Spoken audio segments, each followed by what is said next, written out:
betul-betul barangkali tidak merekam. Baik, masih ada pertanyaan, Nak? Silakan.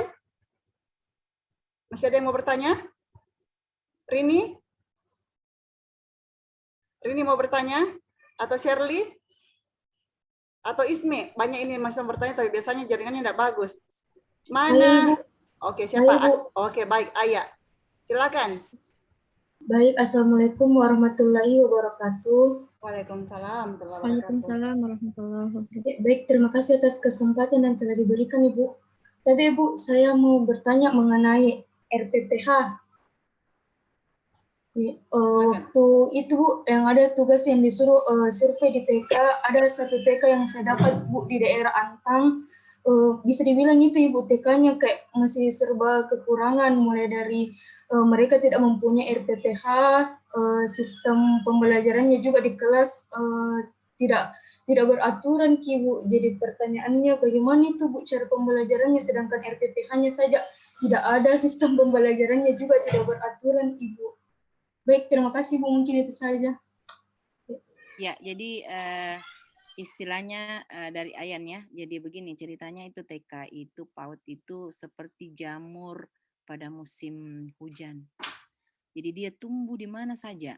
Yang penting ada rumah, kemudian ada 2 kamar, kemudian dia mau bikin TK, kemudian tunggu dulu, nanti Jami dulu minta izin karena tidak ada yang tahu, sehingga terjadi seperti itu.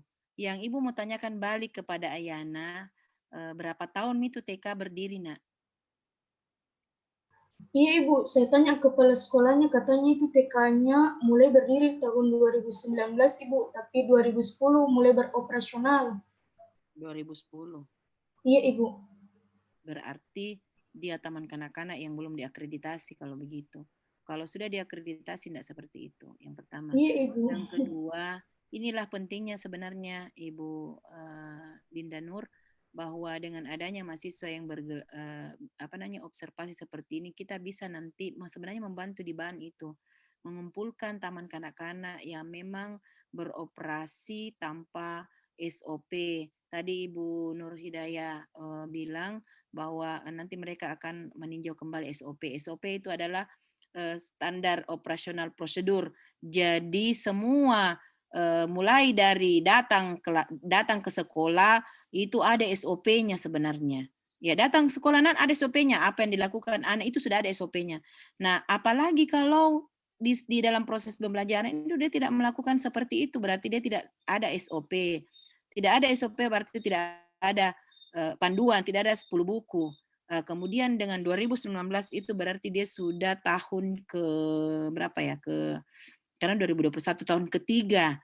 Sudah itu dia sudah melakukan operasional tahun 2010. Berarti sudah berapa tahun itu? Subhanallah. Nanti dicatat, Nak, ya. Nanti direkomendasikan apa di kota, nanti saya sampaikan apa namanya?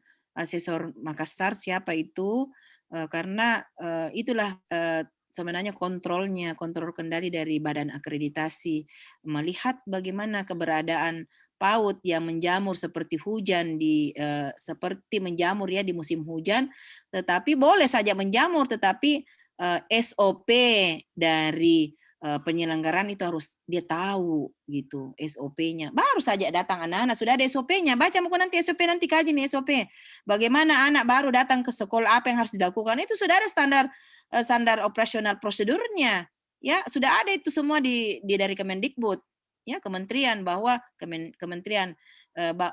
bahwa kalau anak-anak datang itu harus salaman, ada SOP-nya. Belum lagi masuk belajar, belum lagi masuk apa, dan sampai dia penilaian ada SOP-nya semua.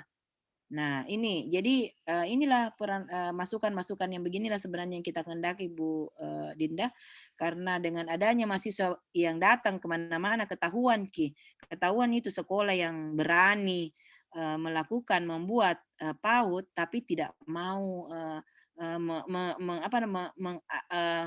menata 8 standar itu yang ada. Iya, jadi tidak ada. Jadi ini nanti tidak usah disebut di sini, nanti rahasia itu nanti Ibu catat saja siapa nama lembaga tersebut, satuan tersebut. nanti kan perlu kita bina kan, artinya dia diikutkan nanti diakreditasi, kemudian nanti ada dosen, ada asesor yang mendampingi nanti di sana untuk merenovasi. Sebenarnya ini sebenarnya akreditasi sebenarnya namanya standar kelayakan dari lembaga itu yang kita mau lihat, ya. Baru dia mau seke sama mahasiswa datang tidak mau kasih tahu, ya itu, saya kira itu nak ya, jadi itulah nak, bukan ketidaktahuan, ketidakmauan dan ketidaksadaran dia, tetapi tetap akan kita kontrol itu. Nanti anaknya orang nak kasih dia disalah-salah. Ya, ada lagi standar dari 8 standar yang harus lengkap, kemudian dibarengi dengan tingkat kompetensi gurunya itu lagi kita masih teliti lagi apakah betul di lapangan terjadi seperti itu. Kita turunkan lagi asesor yang kita sudah latih, setiap turun latih terus sampainya bosan itu asesor dilatih terus, tapi memang begitu update terus, ya. Dia datang itu sebelum turun ke lapangan dilatih, padahal dia sudah terlatih, dia seorang kepala sekolah, tapi tetap dilatih bahwa dia datang lihat ini. Nah ini kalau seperti ini, saya sendiri merasa kecewa karena kasihan juga ya kalau ada lembaga yang berani membuka tetapi tidak memperhatikan persyaratan yang harus dia penuhi. Jangan bilang ada rumahmu 2 kamar bisa mau kau bikin taman kanak-kanak. Oke, silahkan, tetapi lihat kok juga aturannya dari dinas pendidikan. Kalau dia melalui dinas pendidikan itu tidak seperti itu karena pas turun pengawas. Ya kan, pengawas ini peran sertanya juga pengawas sebenarnya. Apalagi kalau sudah beroperasi begitu, sudah masuk data itu, data Dapodik. Ya, data Dapodik. Kalau data Dapodik itu dia tidak bisa menamatkan itu kalau tidak ada data Dapodiknya. Tidak bisa menamatkan. Jadi itulah nanti tanyakan Ibu Ernina via Japri saja siapa lembaga itu, nanti didatangkan asesor ke situ. Untuk diperbaiki, bukan ditegur, diperbaiki. Ya, terima kasih Nanda ya. Terima kasih atas informasinya. Ya. Terima kasih banyak, Anda. Sebenarnya saya kira sangat banyak pertanyaan, banyak hal, tetapi kita terbatas oleh waktu. Ya, masih ada tuh. Insya Allah suatu saat kita buka lagi kegiatan dan tentu banyak hal yang kita bisa lakukan. Jadi tadi sudah disampaikan banyak sekali bahwa hikmah dari pandemi ini adalah bagaimana kita yang awalnya sangat sulit melakukan seminar, webinar, ternyata dengan pandemi ini kita akan lebih mudah berkomunikasi dengan siapapun.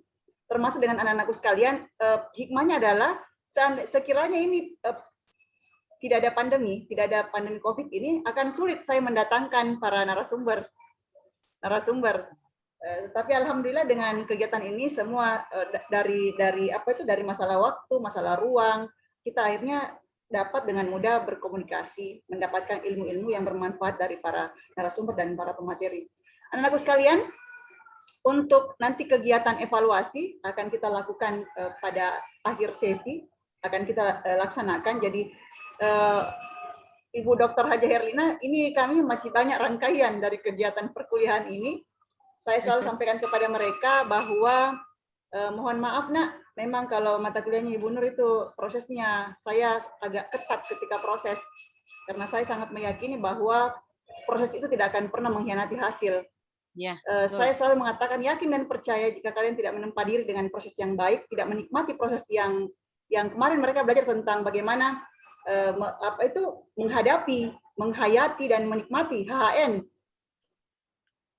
dalam proses pembelajaran, maka sesungguhnya nanti mereka tidak akan menjadi orang yang hebat dan tangguh. Jadi melalui kegiatan-kegiatan proses pembelajaran dalam semua mata kuliah, kata saya nikmati, karena itu bagian dari bekal bagi mereka bisa menjadi pengajar atau menjadi expert di bidang anak usia dini.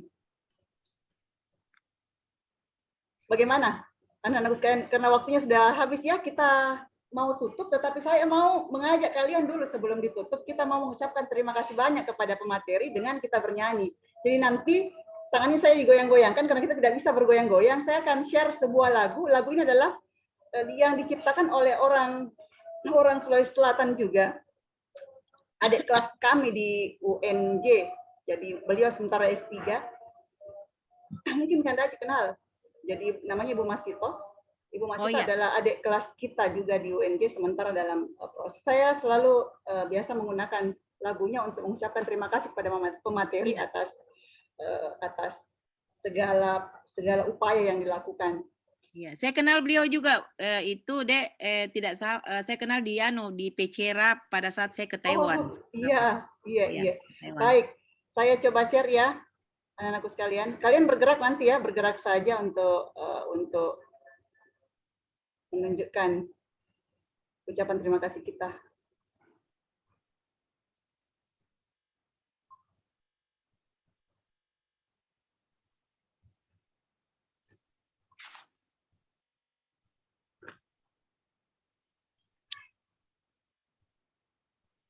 Semoga laptop saya tidak bermasalah.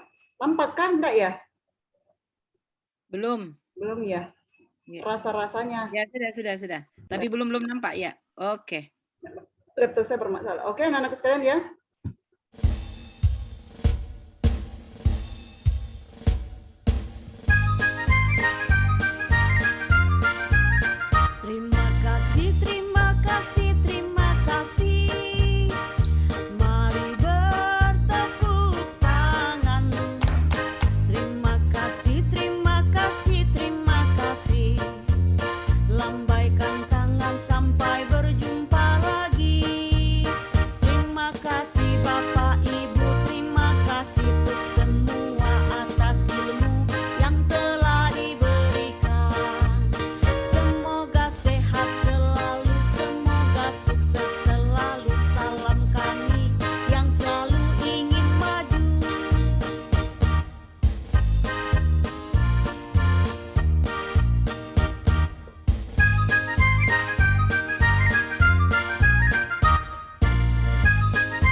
Oke, baik. Terima kasih banyak. Masya Allah. Tabarakallah buat kalian semua. Buat Kanda saya Ibu Dr. Haja Herlina, terima kasih banyak atas semuanya. Kemudian kepada teman-teman asesor yang telah bersedia dan berkenan hadir mengikuti kegiatan kami. Spesial buat peserta, anak-anakku sekalian, terima kasih banyak. Semoga apa yang disampaikan oleh Ibu Dr. Haja Herlina pada hari ini memberikan keberkahan bagi kita, keberkahan ilmu. Tentu saya kira banyak pertanyaan yang kalian masih mau sampaikan. Insya Allah di suatu saat kita akan bergabung kembali dengan beliau untuk mendapatkan banyak ilmunya. Kanda Dr. Haja Herlina, kami tidak bisa membalas kebaikan tak, hanya Allah Jo yang bisa membalas kebaikan Ibu Dokter dengan banyak kebaikan, kesuksesan pada Kanda dan beserta keluarga besar. Amin ya rabbal alamin. Sukses buat kita bersama, sukses buat kita semuanya. Ingin menyampaikan kepada anakku sekalian bahwa guru hebat adalah guru yang senantiasa melatih pikiran dan mendisiplinkan semangat. Tetap disiplinkan semangat kalian untuk menjadi expert, menjadi orang-orang yang hebat untuk pendidikan anak usia dini. Sekali lagi terima kasih banyak. Assalamualaikum warahmatullahi wabarakatuh. Saya kembalikan kepada MC. Waalaikumsalam warahmatullahi wabarakatuh, Ibu.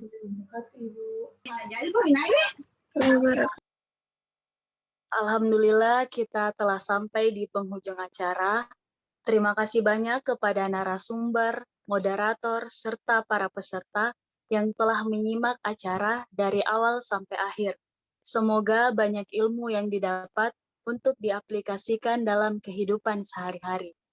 Saya mewakili panitia yang bertugas menyampaikan mohon maaf atas salah kata dan perbuatan.